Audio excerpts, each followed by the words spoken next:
Bismillahirrahmanirrahim. Salam sejahtera, bertemu lagi dengan kita semua. Semoga kita disehatkan badan, dilancarkan rezeki, dikabulkan segala hajat.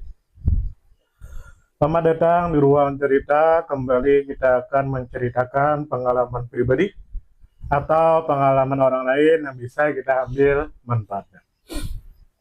Terkena fitnah. Mungkin tidak sedikit kita pernah terkena fitnah dari seseorang.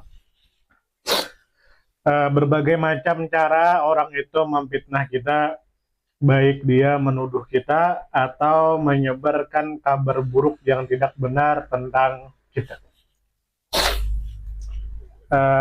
Apapun akan dia lakukan agar kita jatuh, dan kita menjadi terhina. Lalu apa sih penyebab seseorang itu melakukan fitnah atau melontarkan fitnah atau menuduh orang lain atau menyebarkan kabar buruk tentang orang lain yang padahal itu tidak benar? Ternyata salah satu alasannya adalah ia iri dengki. Dia iri dengki kepada seseorang dikarenakan dia sudah iri dengki. Dia tidak bisa mengkontrol dirinya lagi. Akhirnya dia mencoba untuk menjatuhkan orang tersebut dengan cara menuduh atau menyebarkan kabar buruk tentangnya yang tidak benar. Contoh, bapak saya, ayah saya. Nah, bapak saya, ayah saya, atau abah saya.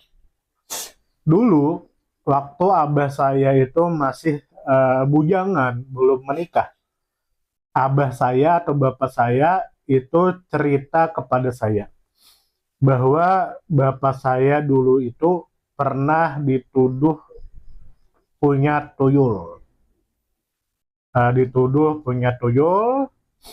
Karena orang-orang pada iri dengki dengan bapak saya.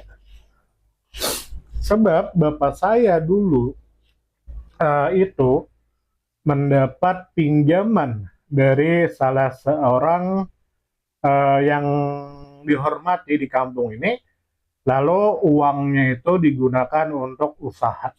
Nah, di kampung kami ini katanya dulu ada orang yang dihormati, beliau haji, sudah meninggal, salah satu orang kaya.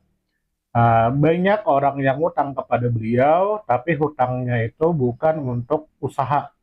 Jadi habis-habis seperti itu. Sedangkan bapak saya berhutang itu karena untuk membuka usaha. Nah, jadi bapak saya membuka usaha dan alhamdulillah sukses. Akhirnya orang-orang iri dengki, menuduh bapak saya ini itulah yang tidak punya tuyul lah dan lain sebagainya. Karena ia iri dengki. Nah, iri dengki. Memang ya orang iri dengki itu sulit ya. Orang iri dengki itu sulit ya. Padahal dia itu mempunyai nikmat yang lebih besar dari kita. Tapi tetap saja dikarenakan dia mempunyai iri dengki, akhirnya dia berbagai cara melakukan agar kita itu jatuh. Contoh, ada orang yang iri dengki kepada saya, padahal dia lebih kaya dari saya, dia lebih banyak duit daripada saya, dia sudah menikah 2 kali, dia punya anak, dia punya rumah besar, dia banyak punya tanah, dia punya mobil bagus, dia punya motor bagus, tapi dia tetap iri dengki kepada saya, padahal HP saya HP biasa. Saya belum menikah, saya ingin menikah tapi belum ada uangnya. Motor saya sudah lebih dari 10 tahun tidak ganti-ganti, motor butut. Tapi dia iri dengki kepada saya hanya karena keadaan saya pewaris, dia perintis. Dia iri dengki gara-gara dia dilahirkan di keluarga yang tidak seperti saya. Hanya gara-gara itu. Padahal dia lebih kaya dari saya, dia lebih banyak nikmatnya daripada saya, saya lebih miskin dari dia, tapi dia iri dengki kepada saya.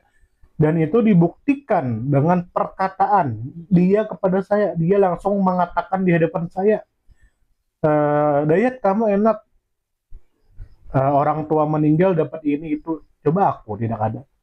Hei, aku langsung tersinggung. Sia, ya begitulah, sulit orang iri dengan. Nah, bagaimana menurut Anda?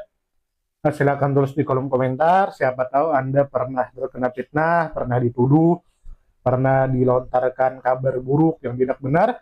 Silakan tulis di kolom komentar. Kita berbagi cerita. Semoga kita disehatkan badan, dilancarkan rezeki, dikabulkan segala hajat. Salam damai.